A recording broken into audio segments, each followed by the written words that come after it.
Hey guys, what's going on? It's Fallen. I had a whole different video planned for today. It was a silly video on the update on the Bird electric scooter. I was going to make some jokes about it, almost dying on it. And sadly, an unbelievable event has occurred in Washington, D.C. today, including the Capitol building.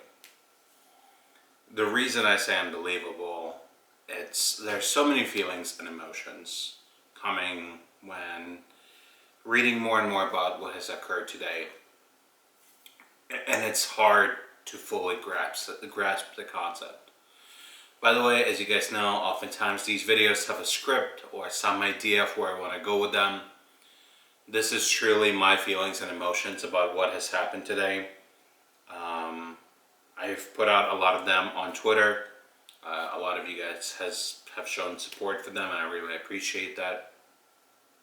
But it's hard to kind of put your thoughts on something as serious and devastating and mind-boggling and borderline ridiculous that protesters would storm the Capitol building. And I went to Facebook today, and as many 8th graders in the United States, you make a trip to Washington, D.C. And that was my first big kind of American school trip. And I remember going to D.C. and I was amazed by everything that D.C. had to offer. And it was such an amazing trip, and I've been to D.C. several times since then. I've been there with my significant other. We went on an impromptu trip when we were in Baltimore area, and it was my first time since 8th grade being back there. And it was amazing to come back as an adult and see it from an adult perspective. And we did the whole hop on, hop off bus tickets, and did a quick loop around the city, and like I said, we've had a nice dinner. And seeing DC and the White House and the Capitol building from a grown-up perspective it was truly amazing. But seeing what has happened today in DC, borderline brings tears and depression into your mind. I know people that truly broke down crying watching the news today and are utterly upset that people feel like to some extent that they have a right to take the legal system into their own hands, to break into a federal building, a government building where they have no authority to be in, and rummage and roam around with nothing but ill intentions in mind. When those people have no place to be there, when they don't belong there, when they just break and enter and go into offices and kick their feet up on people's desks when they're with their dirty, disgusting boots on, and of course filming themselves throughout for social media clout. Look at me, I am in Nancy Pelosi's office and peeing in her desk or whatever they might be doing. And yes, a lot of people attack some of the pictures of what those people look like. I am not about that. I'm not going to make comments about their physical appearance, of what they wear, of what they look like, of what they brought with them. I'm not into body shaming other people, and I don't think others should be doing that. Although I think it's an easy shot to fire out of anger. And I had to control myself when making those kind of remarks because I feel a lot of disgust and anger myself towards those people. I do not want to be associated with those people. I never would want to have a conversation with those people. And it's hard because, as you guys know, I always try to understand others' perspective, understand others' points of view, trying to understand their thinking. But those kind of people that literally break federal law and decide to try to take law into their own hands, or into their own hands, like they would do anything, truly make me not feel comfortable. If I had an opportunity to sit with them, I don't think I would be able to calmly do that.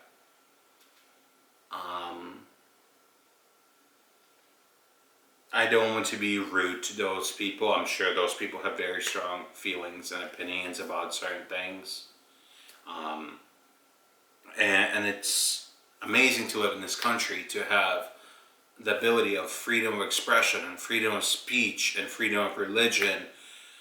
And this is why a lot of people come to this country, and this is one of the reasons why my mom came into this country, to pursue all the opportunities that it has. This is why I've had a lot of opportunities over the years, that those opportunities might not exist in where they're originally from. But there is a balance of how, like, this is why you don't say fire in a movie theater, or you don't say bomb on an airplane. There's checks and balances to everything. There is level of kind of like threshold line that you do not cross. You don't do that. A lot of people were upset last summer due to a lot of outrage associated with Black Lives Matter. There were people on both sides of the perspective. You guys know I covered a lot of it. And a lot of people are making similarities between Black Lives Matter protests and what was happening then to what was happening in DC today. Now, firsthand, I've seen some not so great things being done by a few individuals. I've seen some footage of looting and rioting online. I cannot verify that because I was not there. But making a comparison of breaking federal law, like you're going to prison for 20 years, federal law, and breaking into a store, kicking over a trash can, or marching and protesting are very different. Yes, if you take those protests to a different level and you start fighting the police and like shooting the police or assaulting the police, yes, those people should be held accountable for their actions. I don't want anybody to feel like I'm excusing one group and I'm not excusing the other group. But they're very different. I think the only similarity that the two groups share is that they both have very strong feelings about a particular topic. And I understand that it's your right to have those feelings.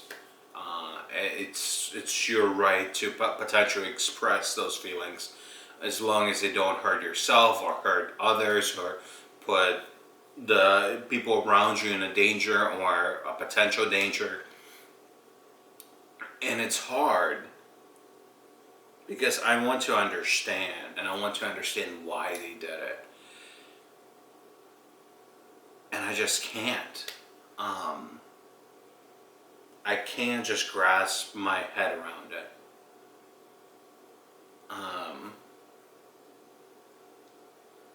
I also struggle with how the leader of this country, no matter what your opinions of that man might be, and you guys know about my opinions of that man, and in a way, the leader of the free world, when there is countries, nations, billions of people look up to him for some sort of a statement or news or leadership on a daily basis. Him throwing logs in a fire, throwing gasoline can in a fire, taking that fire and taking it into a gasoline factory and just watching it go boom. There have been statements made from the White House that Trump was watching the whole thing unfold from his dining room. That makes me feel like he's just kind of watching a movie and kicking back. And of course there's this whole drama about like him attacking Mike Pence, which is one of his only major allies left. People talk about how he's a kid throwing a hissy fit, but that's a prime example of that. Adults don't act like that. Men don't act like that. Leaders don't act like that. Politicians shouldn't act like that and still hold their position. His presidency is a few weeks away from being over. And he could not maintain some sort of level of respect, some sort of dignity while leaving the office.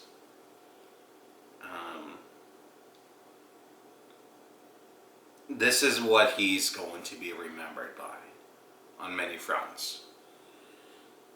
Yes, he's handled a lot of situations from COVID to a lot of other issues incorrectly. But it's that things like good memories versus bad memories versus kind of your last memory. And when your last memory of that person is a bad memory, if you did something good at some point in time, nobody's going to remember that.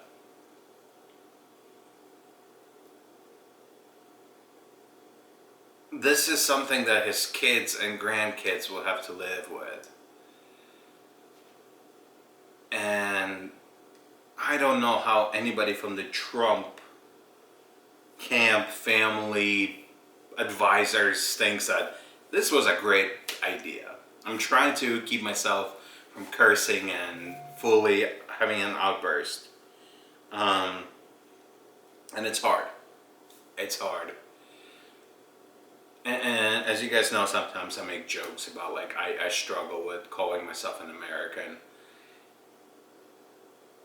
But I think today's one of the first days that I truly do struggle with it. Because the United States, no matter what we want to say, is not what it used to be. It's not as power giant and an economic giant and a business giant it was when I first moved to this country. Yes, some things have improved, but some things have gotten worse.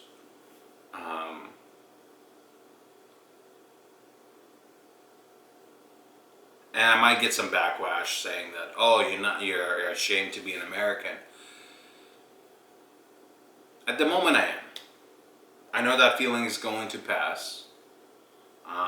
Whenever I travel and have traveled either for leisure or work, I've never been ashamed to say I'm from America, or I was born in Russia but I live in America, or I was born in Russia but I live in New York City now.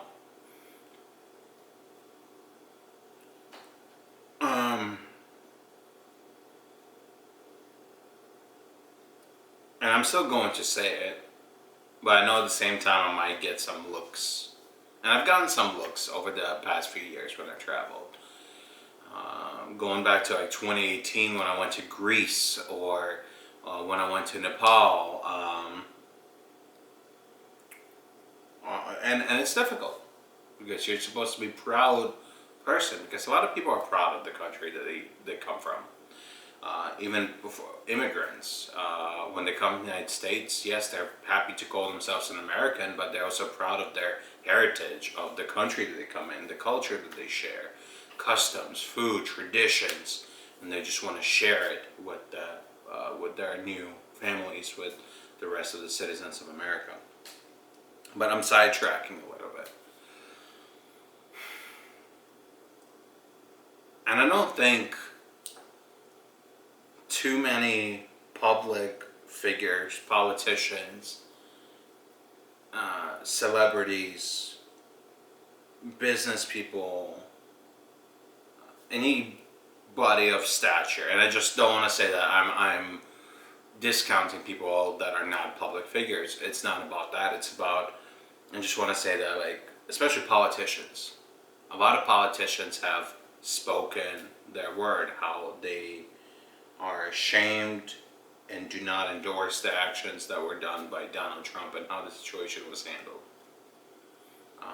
From previous presidents, which we're going to get in a minute, into, and that's where I'm going to be ending today's video with. And it's from both sides of the aisle. Republicans, Democrats, senators, governors, mayors, people who run for office, like Andrew Yang or Bernie. I don't think there's one person said that, hey, President Trump, you've handled the situation well. And that is going to be his legacy.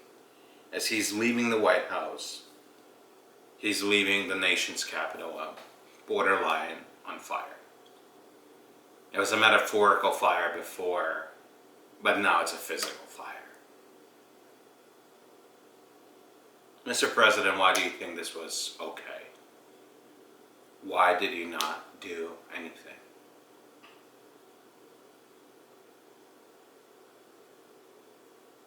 Mr. President, how can you go to bed thinking that what has happened to the United States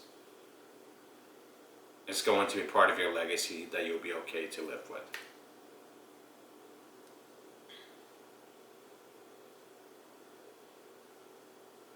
I'm going to end today's video with a PR statement from the Bush family. Now, I've never been a Bush fan, and a lot of people weren't a fan of Bush either.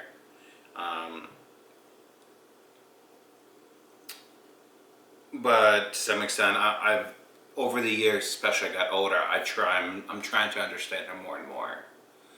And the biggest thing that I've learned to understand is that he was a president in a very difficult time in this country. Unprecedented times between the attack of 9/11 and being everything that has tied to that. The financial markets, the economic markets, the world markets, the military situations.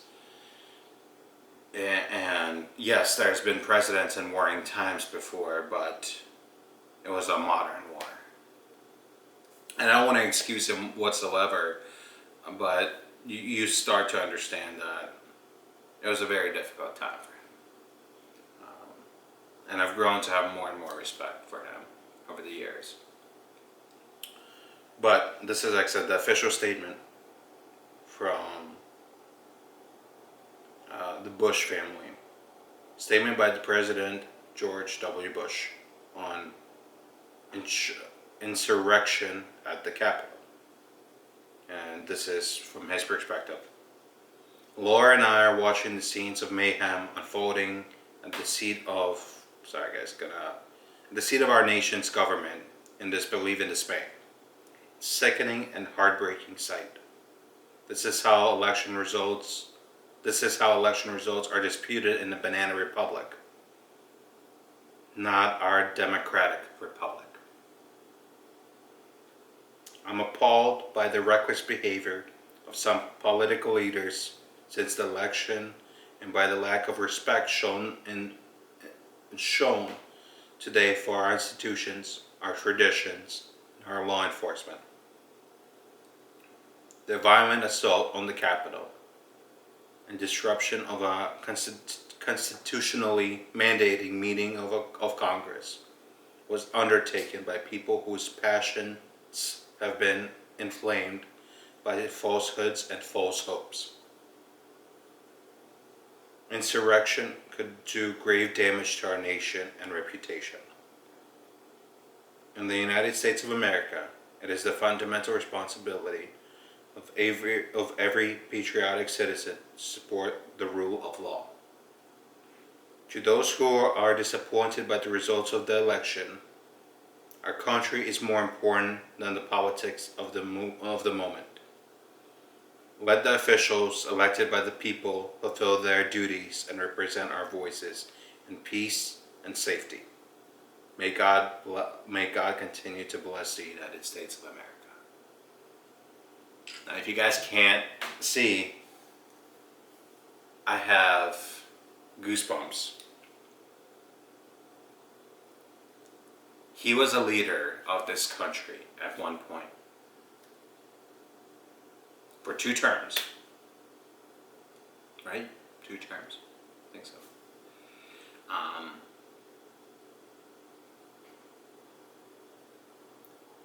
I can't imagine the pain and frustration and anger that he feels right now.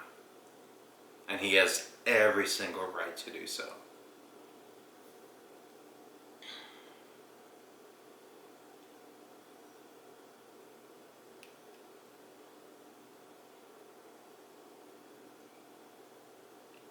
Today is a dark day in America's history that will be remembered forever. And I just hope that we can grow and learn and never let this happen again. I'd love to know what you guys think about today's events, of the situation, your own personal beliefs. And even though I don't understand the mentality of those people, you guys can help me understand that in the comment section.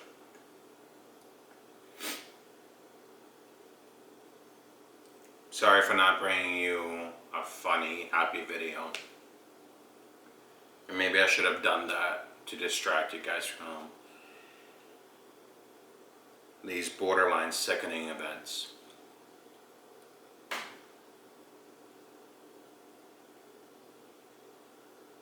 It's hard. If you guys want to stay in touch with me, all the social media links are in the description. If you guys want to know when the normal videos drop, click that subscribe and the bell notification. Once again, I would love to know your thoughts. Feel free to leave them in the comment section. I'll try to respond to you guys. You guys can let me know your thoughts on social media. My social media private messages are always open, so if you don't want to just mention me, feel free to send me a DM. I'll see you all next week.